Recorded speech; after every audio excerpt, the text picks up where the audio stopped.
Saya akan mengupas satu tema pendek, insya Allah barokah dan manfaat.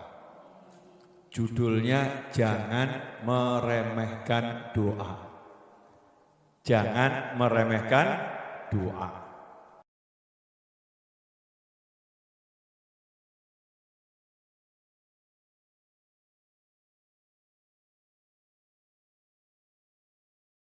Assalamualaikum warahmatullahi wabarakatuh.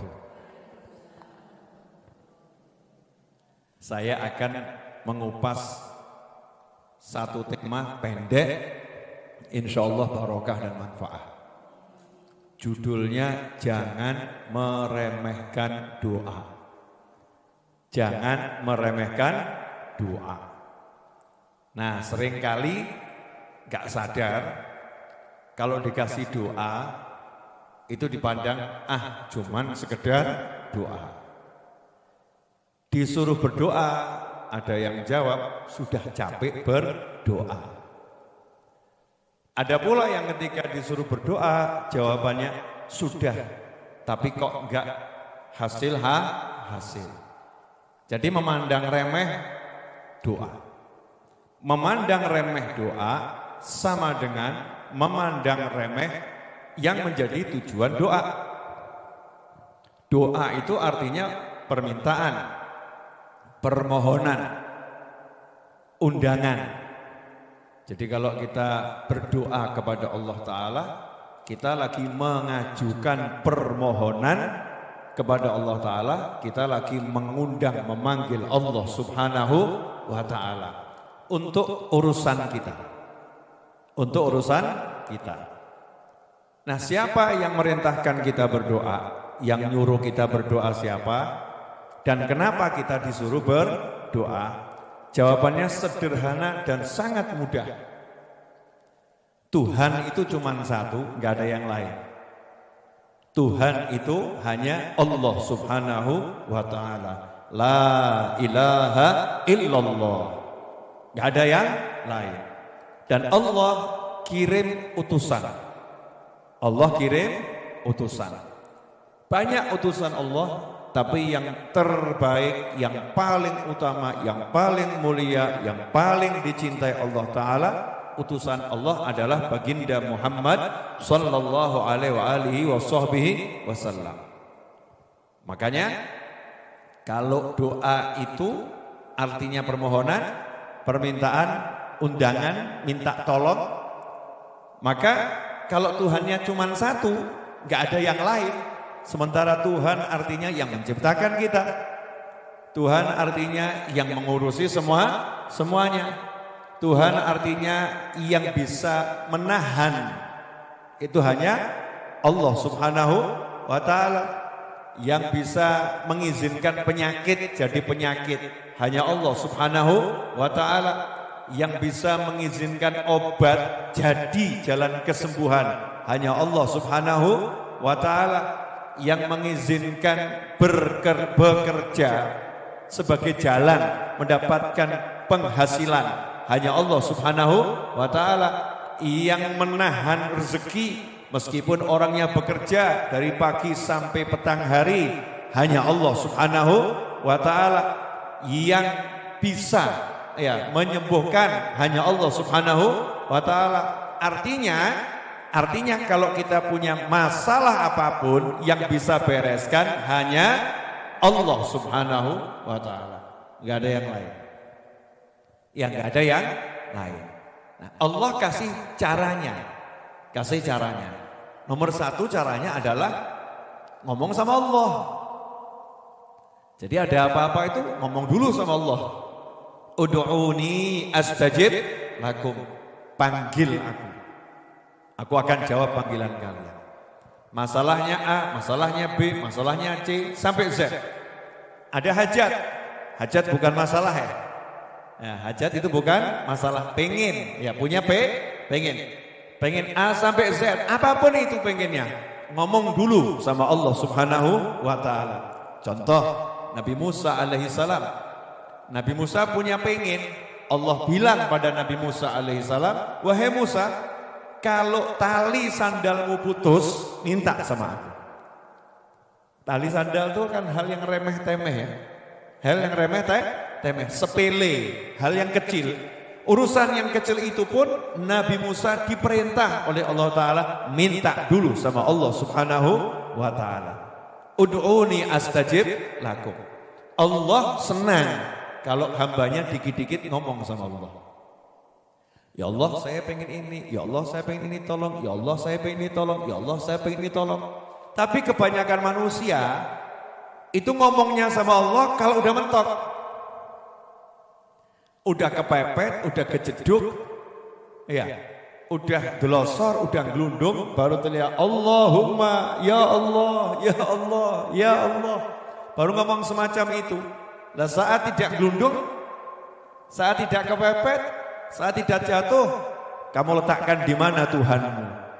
Ya, diletakkan di mana Allahnya? Kita meletakkan Allah di mana? Ternyata Allahnya enggak dipanggil. Yang dipanggil adalah tabungannya. Saldonya, cek saldo banyak, hatinya tenang. Subhanallah. Saldo banyak, hati tenang. Cek di grup, ternyata belum dikeluarkan. Berarti temannya masih banyak. Teman banyak, hatinya tenang. Masya Allah. Ternyata tanggal awal bulan gaji masih masuk, berarti belum dipecat dari perusahaan. Oh, hatinya tenang. Jadi yang buat tenang itu adalah ya tadi tabungan saldonya, kawan-kawannya, pekerjaannya, perencanaannya membuat tenang. Begitu kawannya hilang, saldonya habis, dipecat dari pekerjaan, hatinya poranda. Enggak tenang lagi. Baru teriak-teriak manggil Allah. Allahumma, Allahumma, Allahumma. Makanya ya dikasih pelajaran sama Allah Subhanahu wa Ta'ala. Panggil aku terus.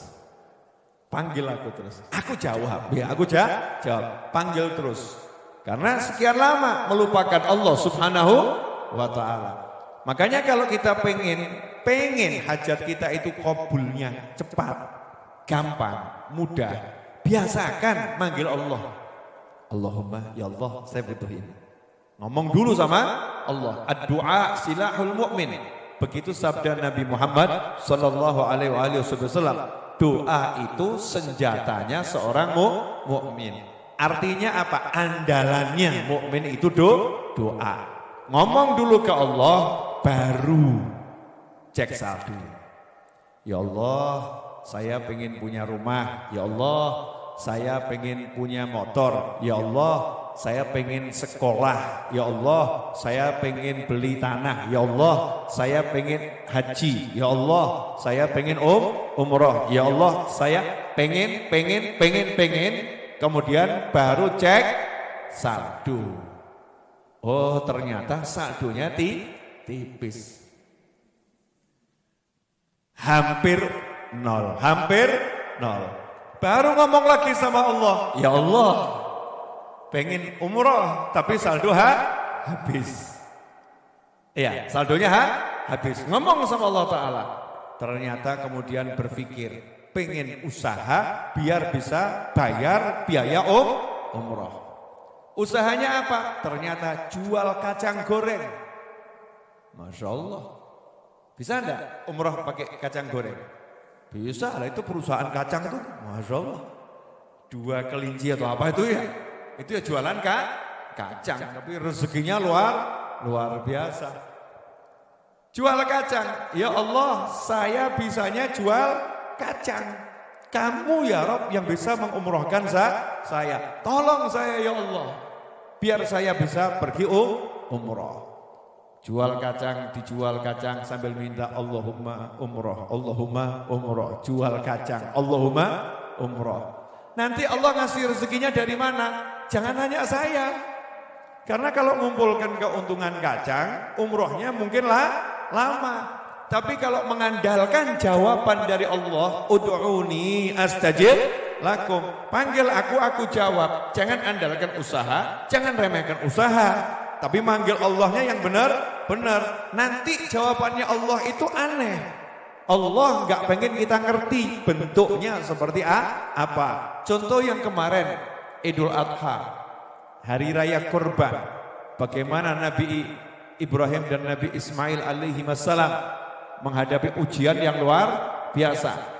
Di situ istri Nabi Ibrahim airnya habis, anaknya nangis. Airnya habis, anaknya nangis. Cari air nggak ada di sekitarnya, betul ya? Minta sama Allah Ta'ala, Allahumma air. Anak saya dan saya butuh air untuk hidup. Maka lari dari Sofa Marwah. Sofa Marwah. Untuk apa ke Sofa dan Marwah? Cari air, cari air. Tapi Allah jawabnya apa? Kemudian ada manusia muncul di Sofa bawa air. Apakah Allah jawabnya ada malaikat bawa awan kemudian hujan di antara Sofa dan Marwah? Apakah Allah jawabnya Sayyidatuna Maryam kemudian melihat ya ada jin bawa air? Enggak. Ternyata jawaban Allah indahnya luar biasa. Kakinya bayi jejak-jejak, nendang-nendang ke tanah, ke bumi, yang ditendang keluar air, dan airnya enggak habis sampai kiamat. Airnya enggak habis sampai kiamat. Jawabannya Allah itu. Karena memang mintanya sungguh-sungguh. Jadi orang kalau minta itu bukan ngelentruk. Saya kadang berapa kali ini ceramah agak kesel juga. Ya, sama orang-orang yang kurang semangat. Ustadz, Yai, Habib, saya pengangguran. Enggak ada. Pengangguran itu judulnya enggak ada. Loh, Habib kok bisa bilang begitu? Oh, saya sering jalan, ketemu orang-orang udah umur 60-70 tahun masih bekerja. Yang ada kamu enggak mau bekerja, bukan pengangguran. Loh, saya enggak bisa kerja. Ya belajar. Enggak bisa ya belajar. Hasilnya kecil, ya jalani. Karena nanti Allah lihat kesungguhanmu minta sama Allah Ta'ala, terbukti dengan cara aktivitasmu sesuai yang disyariatkan Allah Subhanahu wa Ta'ala. Itu artinya doa. Jadi doa itu bukan diam kemudian angkat tangan, gak ada usahanya.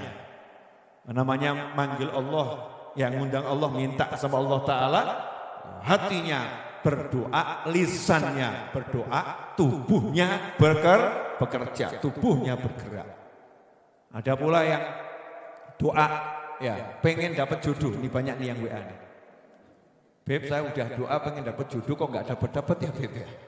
Masya Allah. Ya doanya itu dengan cara datangi rumah calon mertua. Sambil kamu komat kamit baca doa. Kalau gagal cari calon mertua yang lain. Itu namanya doa. Beb, saya jual barang kok nggak laku. Kelarangan. Iya, kamu berdoa minta sama Allah Ta'ala agar barang inilah laku. Ya kamu tawarkan. Bergerak. Itu namanya doa. Sayyidatuna Maryam alaihassalam butuh makan, butuh minum, minta sama Allah Ta'ala. Waktu di mihrab minta langsung dikasih sama Allah Ta'ala. Betul? Di mihrab minta langsung dikasih. Kenapa yang di mihrab? Hunalika da'a Zakaria rabbah, sampai Nabi Zakaria berdoa di situ. Di mihrabnya Siti Maryam alaihissalam. Ketika ditanya, kok ada makanan, dapat dari mana kamu? Min indillah, dari Allah. Karena masih gadis kecil, belum dapat beban untuk bekerja, belum dapat beban bertanggung jawab sebagai orang yang dewasa. Dan memang tidak bisa keluar karena di bawah tanggung jawab Nabi Zakaria alaihissalam. Karena gak bisa keluar, maka minta sama Allah Ta'ala langsung dikasih. Tapi begitu sudah mengandung, sudah bergerak ke sana dan ke sini, minta, Allah nyuruh, tunjukkan usaha. Tunjukkan usaha. Apa usahanya? Goyangkan batang kurma. Kenceng loh itu ya perintah Allah, goyangkan batang kurma. Bayangin batang kurma suruh goyang. Caranya gimana? Gak mungkin bergoyang. maka dipegang, yang penting dipegang, didorong pelan-pelan. Subhanallah, Allah yang menjatuhkan buah korma yang gak mungkin jatuh, itu dijatuhkan sama Allah Ta'ala. Dan jatuhnya buah korma itu ada slow motion ini, gerak lambatnya itu. Jadi begitu mau sampai ke bumi, ting, ting, ting, ting, vlog, ya. Jadi gak ada yang remuk gitu. Korma matang gak ada yang remuk, nggak ada yang hancur. Kormanya dimakan masih bagus. Kenapa? Yang menjatuhkan adalah Allah Subhanahu wa Ta'ala. Itu artinya doa. Nah, ini doa senjata seorang mukmin. Makanya kita suruh banyak-banyak doa. Orang semakin banyak butuhnya, semakin banyak doanya. Doanya kenceng, obatnya kenceng.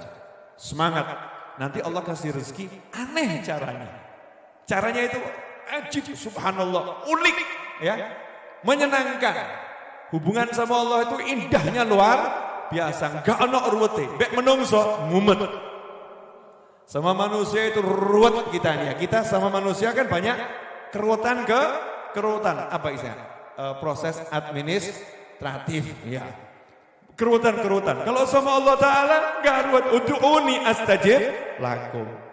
Butuh sholato, enak ya. Sumpek ngaji yo. Saya kasih tahu ya, jenengan sama saya ini manusia dan bukan nabi. Ya, ibu-ibu sama saya ini manusia dan bukan nabi. Udah manusia super biasa. Bukan lagi manusia biasa, kita manusia super biasa. Lah kalau nabi itu saja masih disuruh berdoa, nabi masih disuruh a'udzubillahi minasyaitonirrajim. Masih suruh berlindung dari godaan setan yang terkutuk. Bahkan mau baca Al-Quran kalau dibaca setan nyingkir. Mau baca Al-Quran saja masih disuruh a'udzubillahi minasyaitonirrajim. Bayangkan, kalau kita baca Al-Quran setannya nyingkir, betul ya? Tapi sebelum baca Al-Qurannya kita suruh berlindung, minta tolong kepada Allah dari godaan setan yang terkutuk. Nah kok kita ini sekarang hidup nyantai-nyantai saja, zikir enggak mau, wirid enggak mau, ngaji enggak mau. Masya Allah, enggak bentengi diri, merasa dada kita ini aman dari setan, dari iblis. Enggak mungkin kita dibisikin, enggak mungkin kita ditempelin, suci amat kita. Nah kalau Nabi aja zikirnya banyak, wiridnya banyak, Rasul zikirnya banyak, wiridnya banyak. Lah kita ini ahli drama, zikirnya sedikit, wiridnya sedikit, ngajinya sedikit, minta tolong sama Allah. Kalau udah mentok, naudzubillah min dzalik. Makanya kita harus menyadarkan diri kita sendiri. Saya manusia biasa, sangat mudah ditempeli setan, maka saya harus bangun benteng yang banyak, sering-sering ngosek, dodoki dikosek. Ya, dada ini dibersihkan, dada ini disapu. Alladzi yuwaswisu fi sudurin nasi minal jinnati wan nas. Fi sudurin nas minal jinnati wan nas. Siapa yang nempel? Setan. Golongan jin maupun manusia. Nempel di mana? Dada manusia. Siapa manusia? Kita. Allah bilang setan itu nempel. Makanya kita disuruh bersihkan. Jangan sampai yang nempel ini kerasan, betah di situ, nyaman di situ. Bersihkannya dengan doa zikir wirid, genjot terus. Maka nanti kalau setannya udah nggak ada, masya Allah, hidup itu nikmatnya luar biasa.